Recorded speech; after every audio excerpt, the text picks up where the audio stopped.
Welcome back to Idaptive. Well, science fiction became real this week, not in the way most people expected. An AI did not become conscious, it didn't turn evil, and it didn't decide to attack humanity. It was given a narrow objective, interpreted success in a way that was different than those the humans who had given it the directives expected. And it escaped the test environment. It found zero-day vulnerabilities. It stole credentials. It moved across 2 companies, hacked their infrastructure, and broke into a production database to obtain the answers to a benchmark that it was told to pass. So what happened? Well, this is OpenAI with ChatGPT 5.6 Sol and a unreleased model. And it was told and given a directive that it was supposed to pass a cybersecurity benchmark. They were placed into a sandbox. We'll touch on that more in a moment. They had their safety restrictions removed or reduced, and so that they could evaluate how the model would perform in what they called offensive cybersecurity. And so instead of taking on the challenge that they were given, it found a way to get around it by hacking and getting access to the internet and then hacking into another company and finding the answers. So, one thought about this is we've spent decades imagining an AI going rogue and breaking out of a laboratory or getting out into the public and attacking the outside world. Well, that happened in a sort of way, but it happened in a way where it didn't take over the world. It did it to pass a test, which is kind of funny in this instance, but it is a little bit frightening as well. So what happens when AI follows the objective that we give it, but it doesn't follow the rules that we assume that it would, like a human? Well, we're going to discuss that real quick here. If we take a look at kind of the timeline here, the real story of what happened. As I said, it wasn't trying to destroy anything. It was given an objective to find a solution. It ignored the assumptions, and it did it its own way.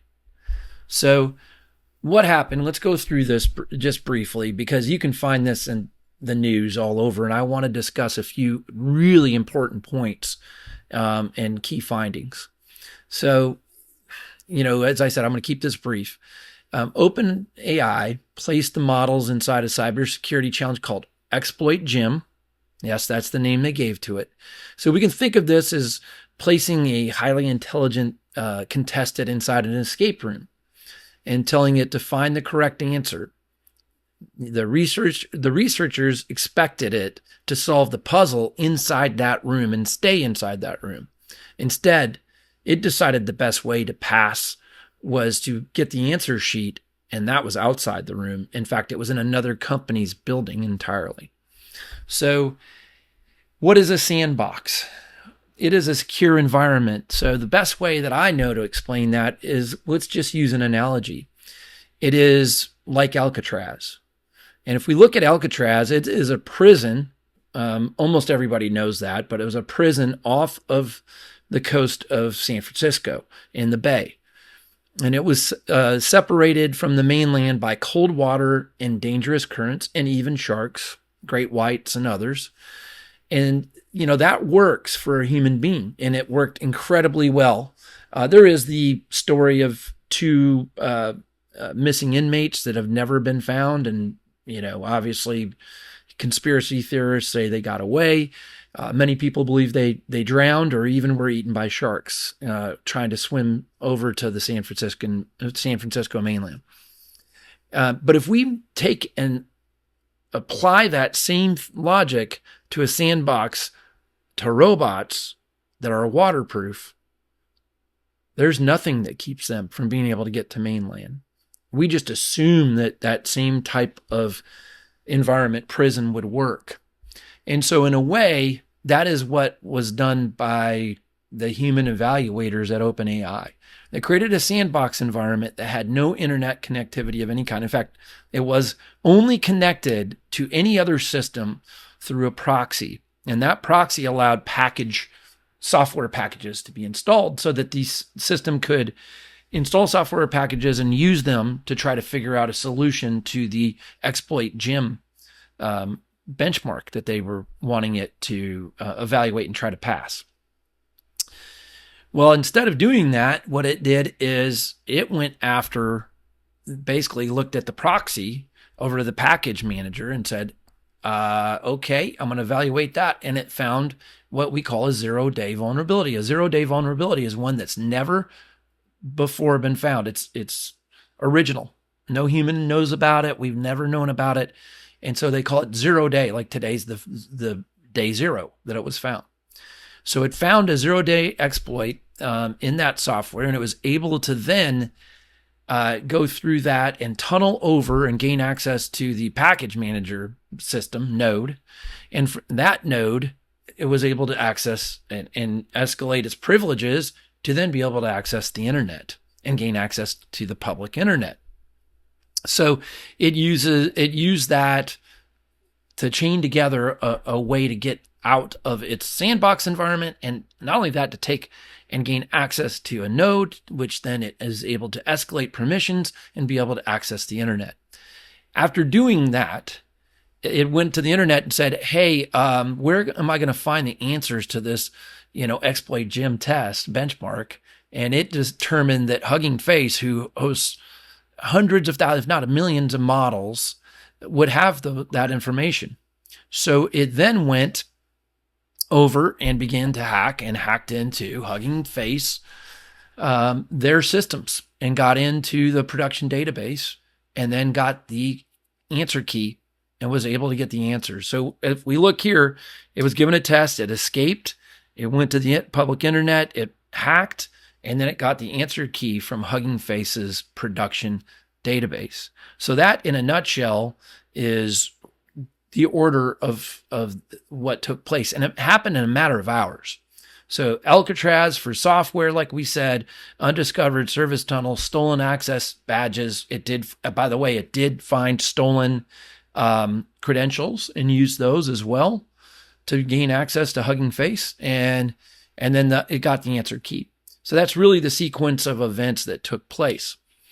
So now let's go a little bit further into this and beyond just, basically that sequence of events. This wasn't an AI going rogue, as I said. So what would a rogue AI be? It would be something that did something on its own accord that wasn't, that it wasn't directed to do. That's not what happened here. It didn't have nefarious purposes. It simply, well, as OpenAI put it, became hyper-focused on solving a problem and didn't apply what we assumed as humans, the same kind of principles that we would, morals, somebody might say, and decided the best way to solve it was to hack its way out, find an answer key, and provide that for the answer. And it was capable of doing this. So this, the common headline that it went rogue, it didn't. It didn't go rogue. It didn't follow the directives. It didn't stay inside the testing environment. It didn't attack. It didn't, follow what most people would say is hacking other organizations, something that humans wouldn't do, getting access or stealing credentials, exploiting vulnerabilities to solve a problem. So in other words, kind of cheating is what it did cheat. Let's just, bluntly say that. So that was unexpected. We assumed, right, that it would try to do it in the sandbox environment and that it was sandbox and couldn't access and do all these things. It went against all of those assumptions. And so is that a rogue AI? I would argue, and most experts would argue, no, it wasn't. It was an AI following the directive in a way that was unexpected and unanticipated. So if we look at that, another way to put it is it didn't abandon the objective. It literally followed the objective to the absolute maximum that it could, just in a way that we did not expect or anticipate. So you can imagine this, telling an employee that their only goal is to produce the highest quarterly sales number. You assume they will work harder, call more customers, and improve the product. Instead, they create fake invoices. They technically improve the number, but they did violate the real objective. So that's kind of an analogy. So they cheated. They created fake invoices. So, you don't need to be evil, and you don't need an evil AI, I guess is a way to put it. You just need a highly capable one. And then you you anticipate the way it's going to act, or you don't in ways that you didn't expect and didn't prepare for. And then it gains access to real systems, and it does the objective, but it does it in a way that you didn't expect. If we look at, let's go to the next one here. If we look at basically the chain of the way this was done, it was done in a very sophisticated and almost unhuman way, or at least if we did it as humans, it's anticipated it would take weeks, if not a month or months, and it did it in hours. So the models they completed in hours what would have taken human attackers at least weeks to accomplish. And that came from experts, cybersecurity experts. Hugging Face described approximately 17,000 actions taken, actions, attacks, traces, and footprints, depending upon the terminology used, that were taken that they were evaluating.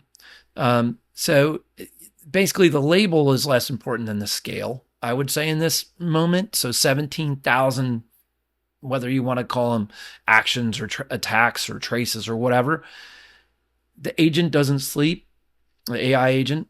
It doesn't lose concentration. It can attempt thousands of actions. It can do them in parallel. It could, recover. If it failed, it quickly recovered and tried something different. It could keep track of all of that. It could examine multiple paths at one time, and it would continue until it found a route that worked, sometimes through brute force.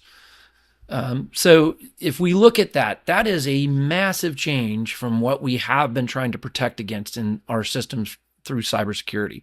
Yeah, we might have bad actors in countries that have, tens or hundreds of people, maybe because you're an organization that a lot of people around the world don't like. Maybe you have thousands of attacks. Well, this is something that is done on a scale that is unprecedented, with a speed that's unprecedented, with a capability that's unprecedented, all of the above.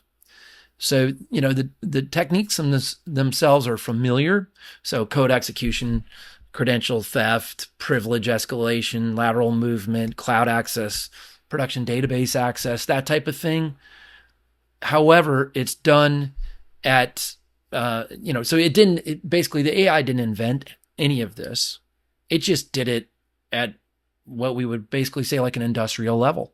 It scaled it. It did it faster. It did it continuously.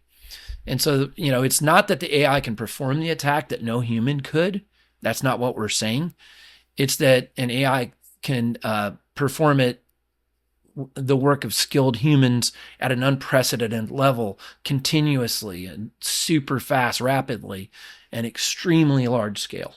And that's the difference here. It changes the economics of cybercrime, and a small number of attackers may eventually, through AI agents, maybe one or more, can potentially launch operations that are basically would be unsuccessful previously and all throughout history, but now only experienced teams could do, or would take them weeks, months, or years, and it can be done in hours or less. And that's something we have to now wake up to and pay attention to. So has traditional cybersecurity become obsolete?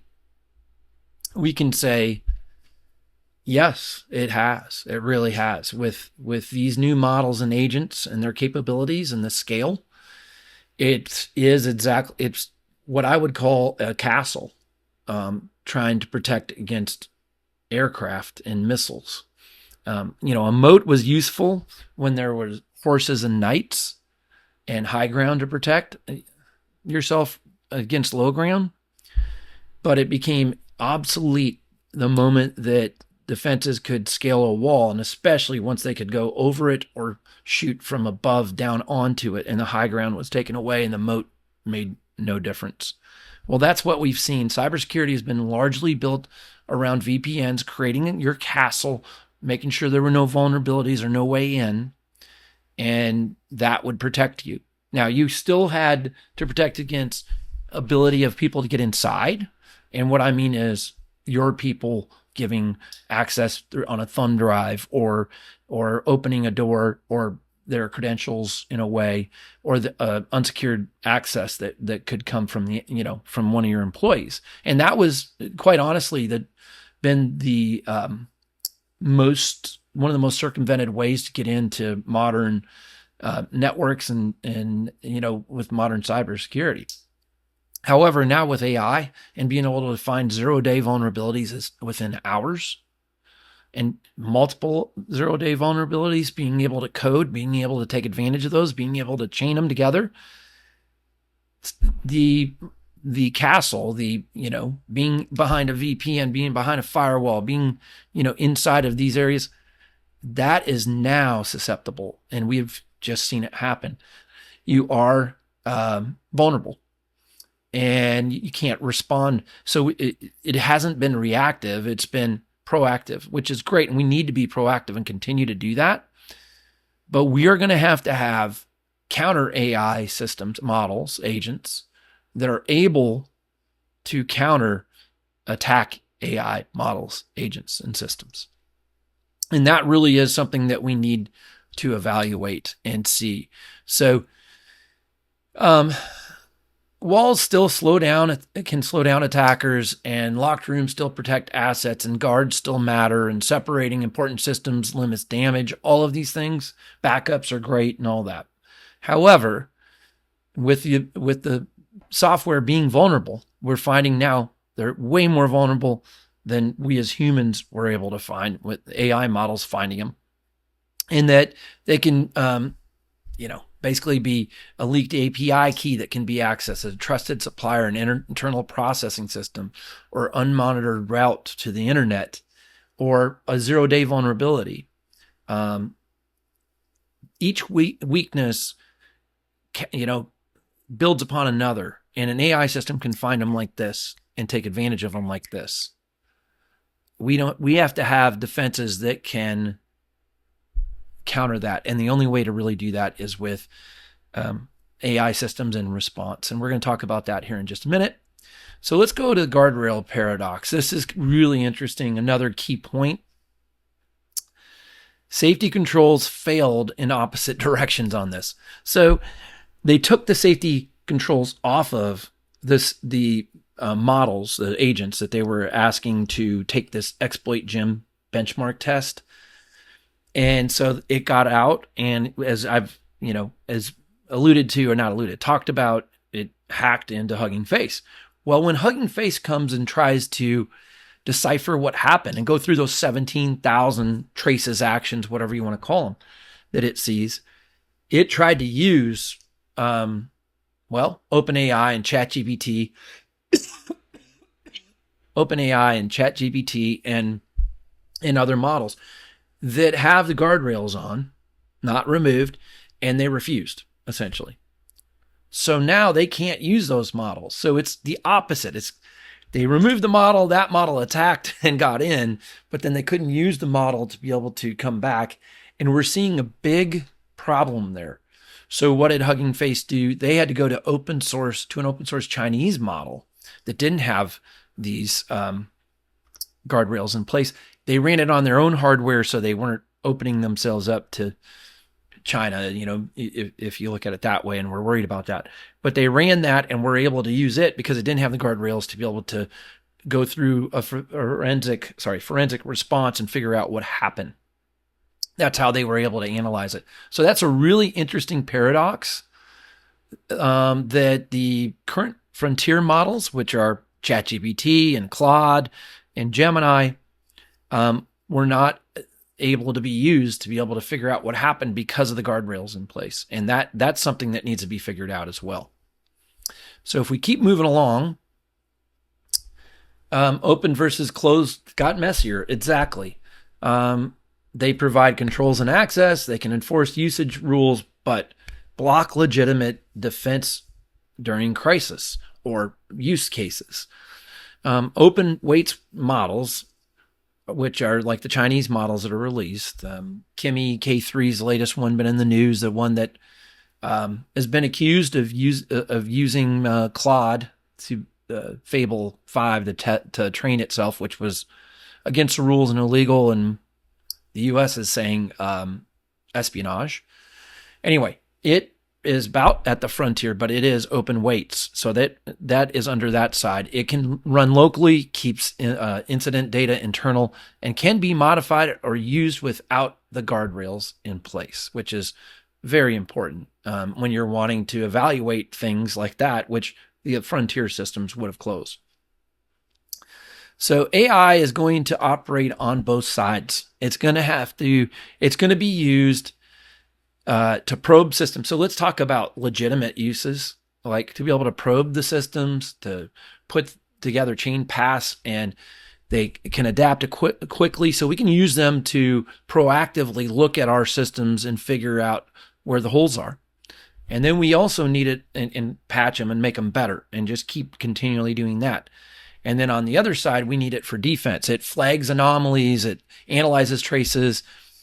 It assists containment. It takes actions to contain a threat that is gaining access when it sees those anomalies or traces.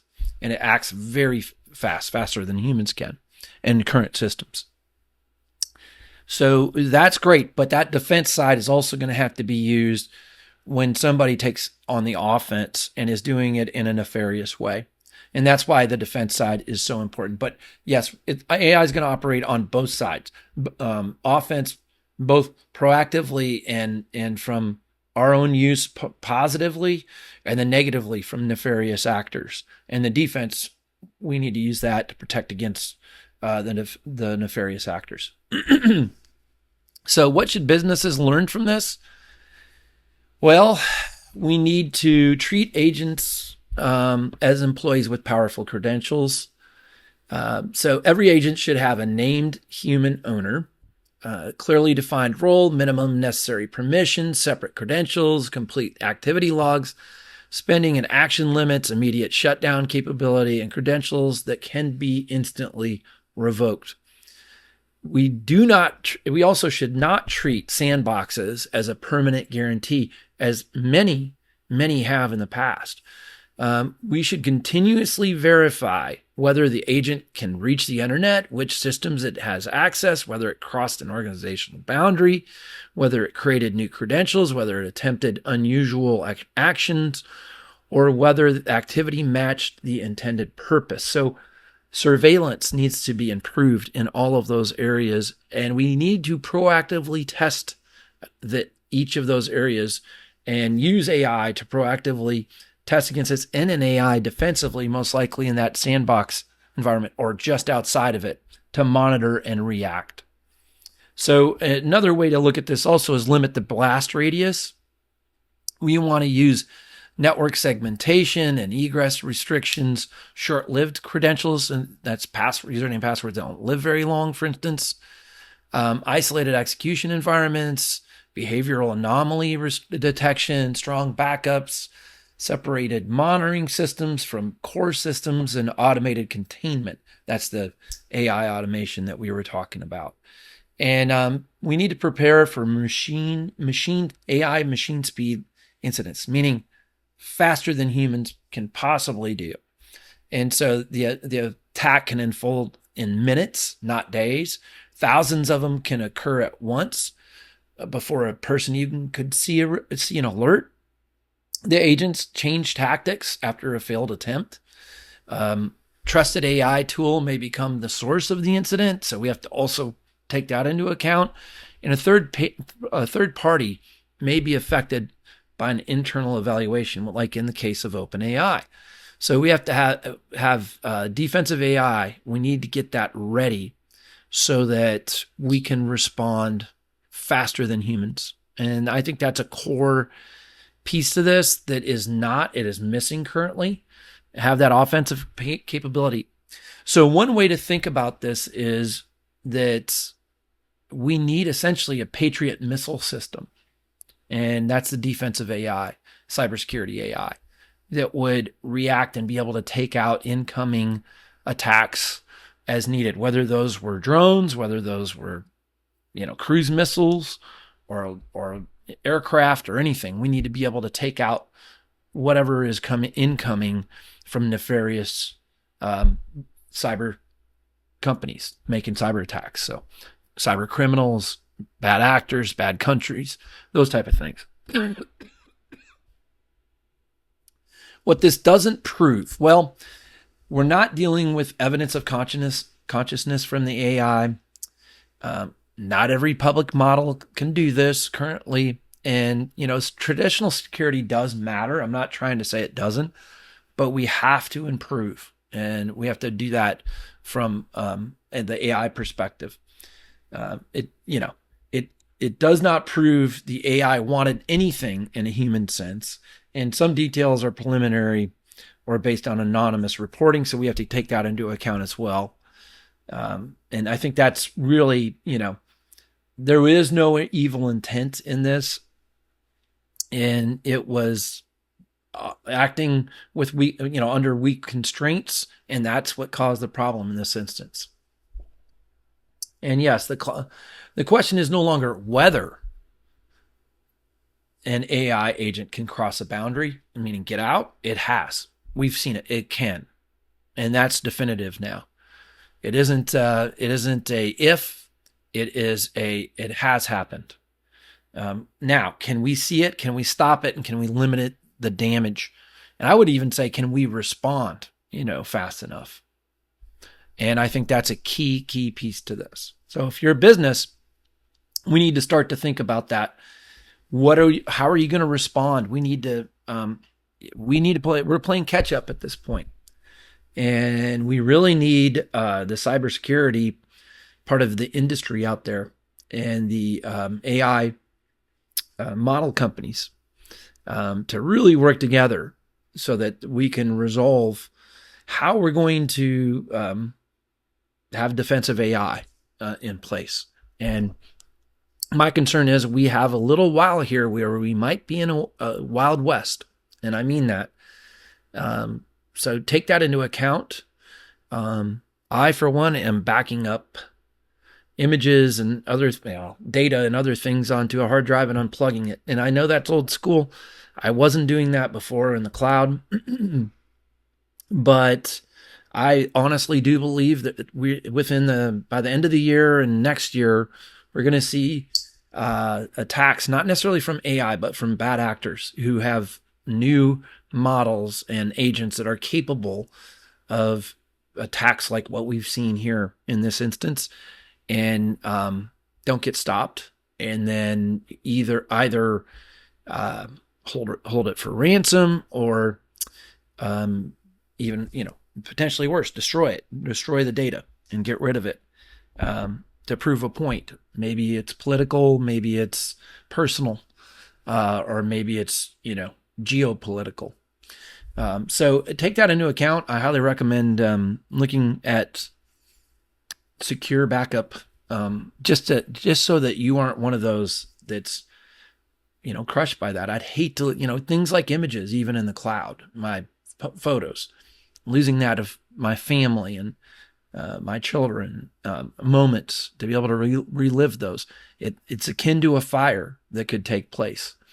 And so having those on a local backup in the cloud, both. So if you did have a traditional fire here or a quote cyber fire out in the cloud, that you still have a backup and can pick up and resume. And I mean that for all your data, your documents, your photos, whatever it is, databases, everything.